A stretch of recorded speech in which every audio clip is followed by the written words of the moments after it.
AP రాజధాని అమరావతి ప్రాంతంలో తొలిసారి జరుగుతున్న అసెంబ్లీ సమావేశాలకు అధికార టీడీపీ ఎనలేని ప్రాధాన్యం ఇస్తోంది.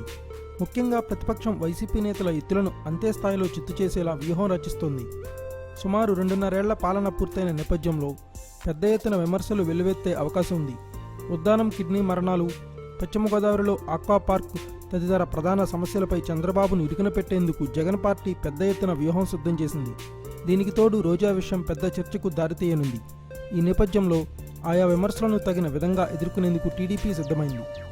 వాస్తవానికి టీడీపీలో వైసీపీని టార్గెట్ చేసే వాళ్లు చాలా తక్కువ మందే ఉన్నారు. అటు మంత్రులు ఇటు ఎమ్మెల్యేలలో కేవలం 4-5 మాత్రమే వైసీపీని, ముఖ్యంగా జగన్ని పూర్తి స్థాయిలో టార్గెట్ చేసుకుని ఏకేస్తున్నారు. బోండా ఉమామహేశ్వరరావు, మంత్రి అచ్చెన్నాయుడు, ఎమ్మెల్యే బుచ్చయ్య చౌదరి, మంత్రి దేవినేని ఉమా వంటి కొద్దిమందే ఇప్పటి వరకు వైసీపీని ఇరుకున పెడుతూ విమర్శలు సంధిస్తున్నారు.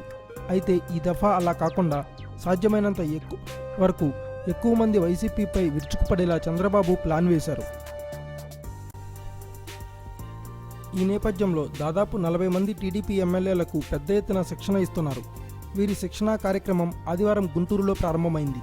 ముందుగా అనుకున్న ప్లాన్ ప్రకారం ఆదివారం రోజంతా వారికి శిక్షణ సాగాల్సి ఉంది. అయితే భూమా నాగిరెడ్డి హఠాన్ మరణంతో దీనిని వాయిదా వేశారు. ఇక అసెంబ్లీ జరిగే సమయంలోనూ మధ్యాహ్నం 3 గంటల నుంచి 6 గంటల వరకు శిక్షణ ఇవ్వాలని నిర్ణయించారు.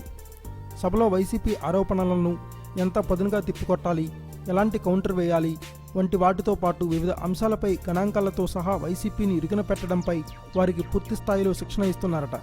మరి చంద్రబాబు వ్యూహం ఏ మేరకు ఫలిస్తుందో చూడాలి. ఇక ఇదే సమయంలో వైసీపీ శిబిరంలో మరి ఎలాంటి శిక్షణ ఏమైనా ఉంటుందా అంటే ప్రస్తుతానికి జగన్ దానిపై ఎలాంటి దృష్టి పెట్టలేదు. సో జగన్ పార్టీ నుంచి కేవలం ఎంపిక చేసిన వారు మాత్రమే మాట్లాడేలా ప్లాన్ చేస్తున్నారు. ఎప్పటిలాగే ఎమ్మెల్యే రోజాను మరోసారి ప్రయోగించనున్నారు. అయితే ఈసారి మాత్రం చాలా కన్సిస్టివ్గా ఆమె మాట్లాడతారనే ప్రచారం జరుగుతోంది. మరి ఏం జరుగుతుందో చూడాలి. Thanks for watching. Please subscribe our channel.